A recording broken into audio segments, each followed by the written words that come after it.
It is said that whatever goes up must come down, and the same is true for climbers. Now, many people say that rappelling and lowering are the most dangerous part of climbing. Though this is not the case, with slips and falls accounting for a majority of the accidents, rappelling accidents are probably the most preventable. I'm Travis. I am a certified AMGA rock and alpine guide. And today, join me as we explore 5 best practices for rappelling.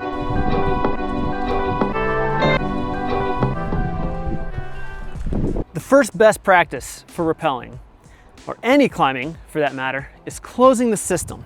Leaving the end of my rope open like this just allows for me to come off of the end of my rope if it was a little too short. There are 2 different ways that I like to close the system. The primary one, when I'm threading my rope through the ring chains, I will tie a barrel knot. The barrel knot can be tied by simply making 3 loops around my fingers and then putting the end of the rope through. Now I have a knot that I cannot rappel past on the end of my rope. And I'll do that with both ends.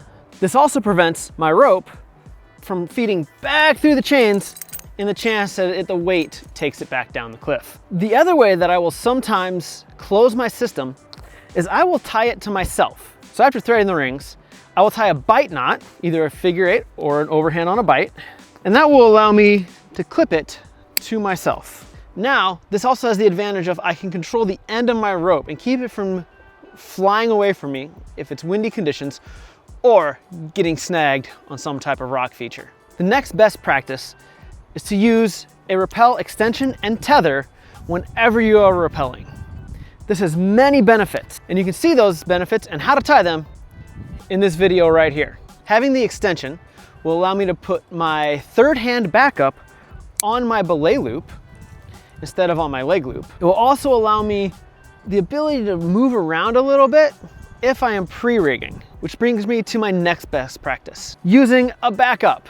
Whenever we are rappelling, we want to use a third hand backup. This backup is just in case something might happen to us while we are rappelling, or in the off chance we need to let go with both hands to either fix the rope or deal with some issue down on the rock. The friction hitch that we tend to use for a third hand backup is the auto block. The auto block can be tied by clipping a carabiner, locking preferably, to your belay loop and wrapping around the ropes 3 times for a 30 centimeter loop. I will then lock the carabiner and I will check to make sure that it is grabbing. The third hand backup doesn't need to hold a lot of weight. It is merely holding the rope in the braking position through my belay device. So it just needs to grab a little bit and will keep my device from sliding down the rope. Another best practice when you're rappelling with multiple people is to do what we call a pre-rigged rappel.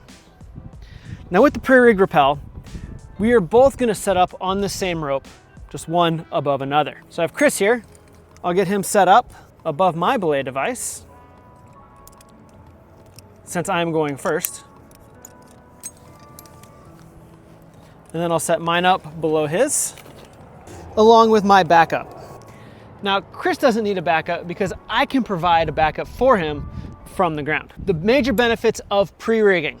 1 is now I have 2 sets of eyes to double check the entire system before we fully commit. We can both check, rope is through the rings, both ropes are through Chris's belay device and carabiner and it is locked. Both ropes are through my carabiner and belay device. I am locked. Backup is grabbing and that is locked. So now we can take our tethers off and fully commit to the rope. The last best practice is we want to manage our ropes well to get them to the bottom of our rappel or descent route. One of the most common ways to do this is to just throw the ropes down. When doing that, I have my rope threaded to the middle mark. I like to take just some hand coils back and forth to give it some mass. Then I'm going to throw the middle part of my rope down the rappel line. I take this mass, make sure that there is no one below me. I can give it a little toss, or if it's windy or I have a long slab, I can give it a nice throw. Another way to get the end of my rope down that's not going to hit or hurt or scare someone is just lowering it down the cliff. This works well on steep and smooth cliff faces. So here I can just take my rope, I have it threaded through the rings, and I can just slowly lower it down. And the weight of the rope will take it down the cliffside. And this will prevent it from hitting anyone who might be coming up or sitting at the bottom of the climb. One of the ways to manage my ropes to get them down to the bottom of the cliff face is to just keep them with me. This is great for when I'm in an area where rock features such as cracks, horns, might eat up my rope and get it snagged. Or on days when it's really windy and my rope might have a tendency to blow somewhere where I don't want it to. The other time I like to do this is on busy routes. Say we have to rappel the climbing route to get back down to the ground, and there are other parties on the route. This way I'm not throwing my rope on leaders that are down below me, potentially causing them to fall. So my favorite way is to saddlebag. Again, I'm gonna do some hand coils, but probably make them a little bit longer.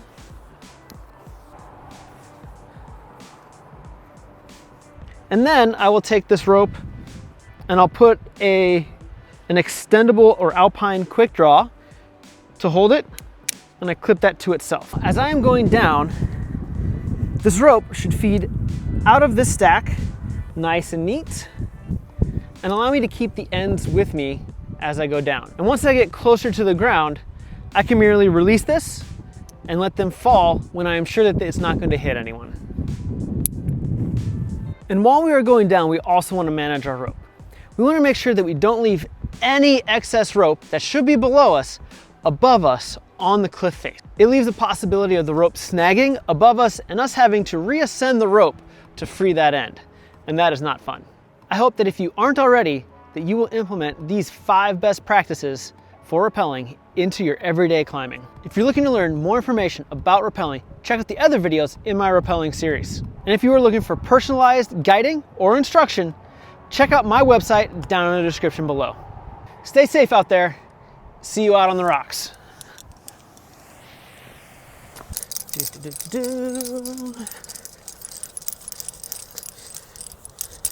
should have filmed the intro last. That would have been way more efficient. Maybe one of these days, I'll be able to remember everything that I need for my shots. And those are the 5 best practices. I don't like that.